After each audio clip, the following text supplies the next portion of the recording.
even when we talk about like, oh, FHA, I actually try not to go FHA if I don't have to, but it's also because I got out of doing so many FHA products when I was doing like working at Toll Brothers. So it's like people are paying PMI and MIP and they don't even realize what it is. They're paying this extra money every month and they don't even know what it is. They're putting all this money into their house and then they have this equity position that they're not even aware of, and they're just throwing money at the bank because they bought their house for a 3% down. It's like, I want people to have more say-so in their finances, and even with their house. Like, the bank's not doing you a favor. You need to stop feeling like they're doing you a favor and feeling so committed. If you can get something better that works for you, you should do that.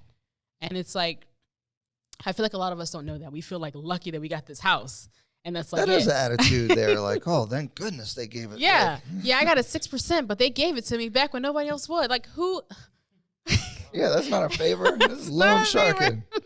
Exactly. So it's like giving people that education. I definitely think that that's a big thing in our community. And also, this sounds bad. Like, I don't know how to. This is something that I just realized recently. Keep it real. So I feel like a lot of people have this idea that someone's out to get them when they have some money. Like so sometimes when someone's going to buy a house, they'll have these complaints about what the mortgage company, like they can't get a loan. They'll be like, it's because I'm black or something like that.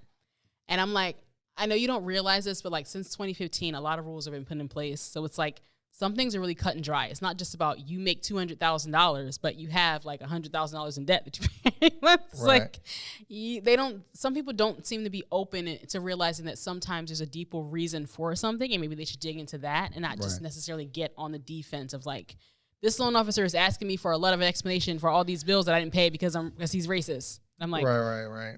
And it's like, that's not how that works. Like, in the mortgage industry, like a lot of stuff you don't even have control of. Like, you have to get this stuff done. So it's not even, they don't have the judgment to even be able to do that. Right. Really. But like you said, choosing the loan product is probably where you can help people out, because they might get led down FHA because people think they don't have money. Yeah, and they have like $50,000. Like, oh yeah, I got all this money right here. Oh yeah, I got a 780 credit score. And like, why did you do that? Because they said it was good. Case in point, my cousin bought a house last year. I'm actually looking to do her refinance now. Great credit score. She had really good income. She was putting down like 5%. So her loan officer gave her like no guidance. She was okay. Here's an FHA option and here's a conventional option. My cousin's like, what the hell is this mean? Like, which one's better? So, of course, she sends it to me, and I'm not her loan officer, but I'm like going through everything. So I'm asking her questions. How long do you think you'll stay in this house?